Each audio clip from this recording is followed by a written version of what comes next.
Hai teman-teman, apa kabar semuanya? Jadi hari ini aku membawain lagi firman Tuhan yang sudah dibawakan minggu lalu. Kita mau bahas sama-sama lagi tentang firman Tuhan ini yang berjudul tentang A Heart That Belongs to His Kingdom. Nah, aku mau tanya di sini sama teman-teman, apa sih yang membuat kita merasa yakin atau yang membuat kita mengetahui kalau kita itu sudah berada dalam kerajaan Tuhan atau tidak? Apakah karena teman-teman atau aku pribadi, kita semua di sini lahir Kristen, dari lahir sudah Kristen, rajin ke gereja, pelayanan, atau rajin kegiatan-kegiatan gereja lainnya, apakah itu membuat kita sudah berada di dalam kerajaan Allah? Tentu saja jawabannya adalah tidak. Nah, kita akan belajar teman-teman dari perumpamaan tentang seorang penabur di Lukas 8 ayat 4 sampai 15. Sebelum ke Lukas 8 ayat 4 sampai 15 ini, kenapa kita mau membahas tentang perumpamaan tentang seorang penabur ini? Kita mau mundur dulu ke Lukas 7, di mana di Lukas 7 ini adalah kisah-kisah dari Yesus sendiri, di mana Yesus sendiri pada saat itu di Lukas 7 dia memberikan mujizat kepada orang-orang yang memohon mujizat kepadanya, teman-teman.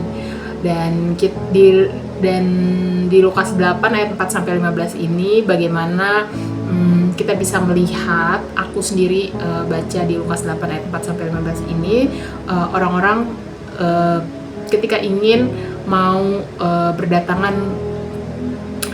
menuju kepada Yesus, ingin mendengarkan tentang mujizat-mujizat yang Yesus lakukan, ternyata itu ada di luar ekspektasi mereka. Kenapa aku bilang seperti itu, ada di luar ekspektasi mereka? Karena Tuhan sangat mengetahui setiap isi dari hati kita pribadi lepas pribadi. Kita punya tujuan apa untuk kita datang kepada Tuhan. Nah, jadi kita akan bahas satu persatu, teman-teman. Yang pertama adalah hati yang sedang diuji.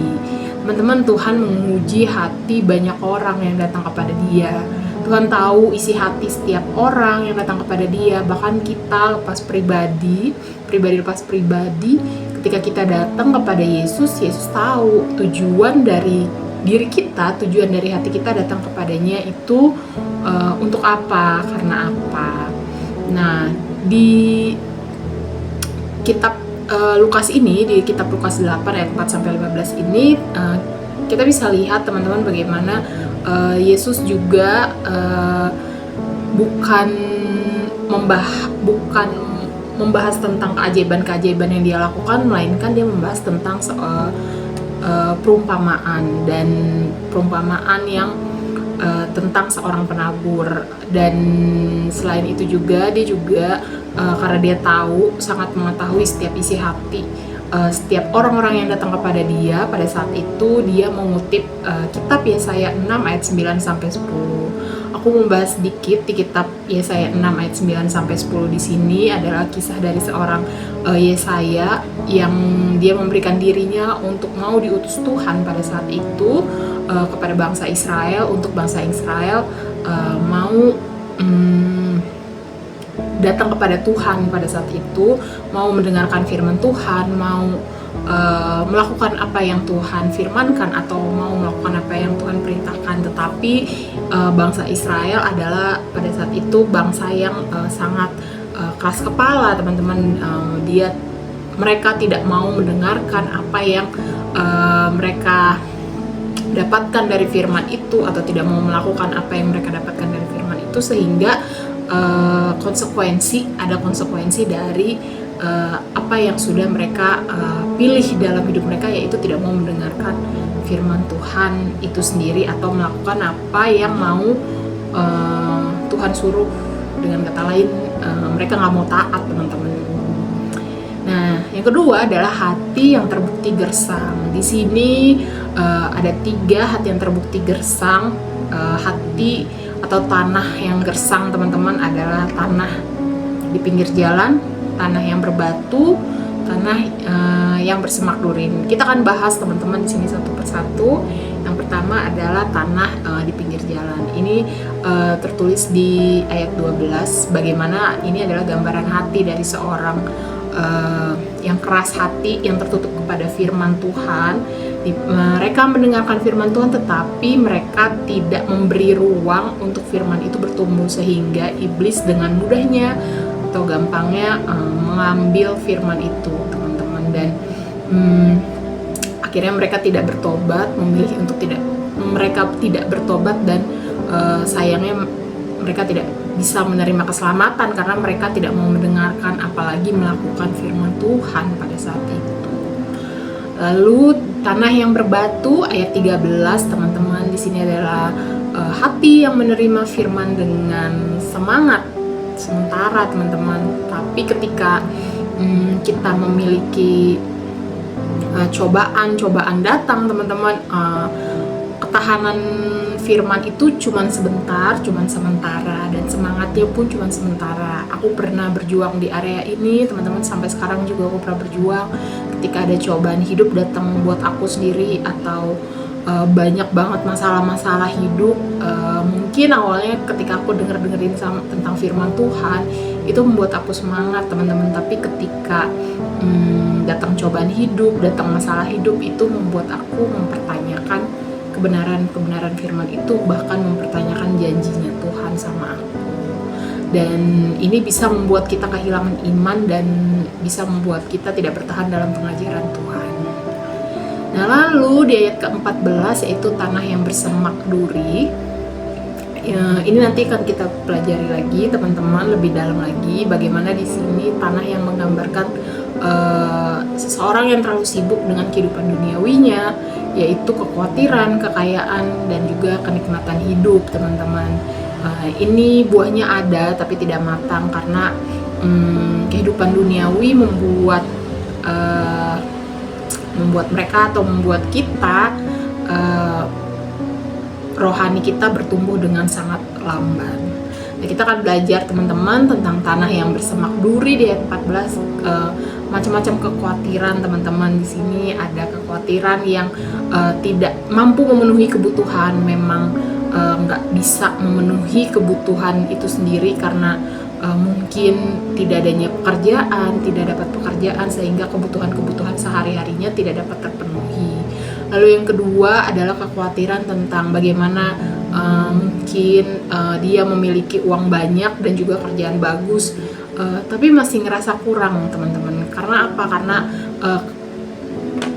dia merasa bahwa uang yang dia punya itu cukup untuknya, bahkan untuk dia hidup dengan kehidupan yang berada di area lingkungan sosialita dia, dia merasa cukup. Tapi pada kenyataannya ternyata tidak, teman-teman. Uangnya habis dipakai untuk hidup sosialitanya, teman-teman. Lalu yang ketiga adalah kekhawatiran karena kenikmatan hidup. Ini adalah hedonisme, teman-teman. Di sini kita bisa melihat bagaimana kesenangan dan kepuasan diri sendiri atau kepuasan duniawi itu adalah sebagai tujuan utama di dalam hidupnya, teman-teman. Dan sehingga pada akhirnya ya ditimpa oleh kekhawatiran. Ini hedonisme ini pernah aku alami juga, teman-teman, dimana ketika ada hal-hal yang membuat aku mungkin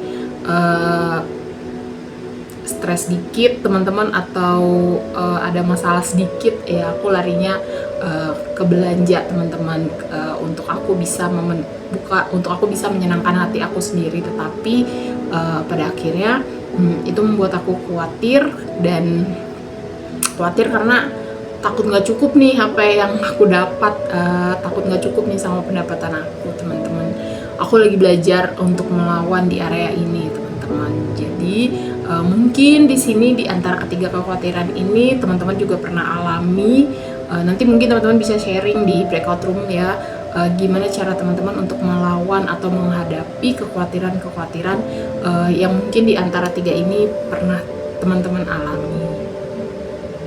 Yang terakhir adalah tanah yang subur. Ini ada di ayat 15, teman-teman, bagaimana ini adalah gambaran hati yang terbuka untuk firman Tuhan, hati yang jujur, lalu bukan cuman jujur tapi juga bukan cuman jujur dan juga menerima firman Tuhan, tapi juga menerima Tuhan di dalam hatinya. Begitu sangat mengasihi Tuhan. Ketika ada hal-hal yang mungkin membuat imannya goyah, teman-teman, itu tidak membuat dia berpaling sama Tuhan, tetapi dia tetap mau setia sama Tuhan dan tetap mau dengar-dengaran akan firman Tuhan dan mau melakukan firman Tuhan.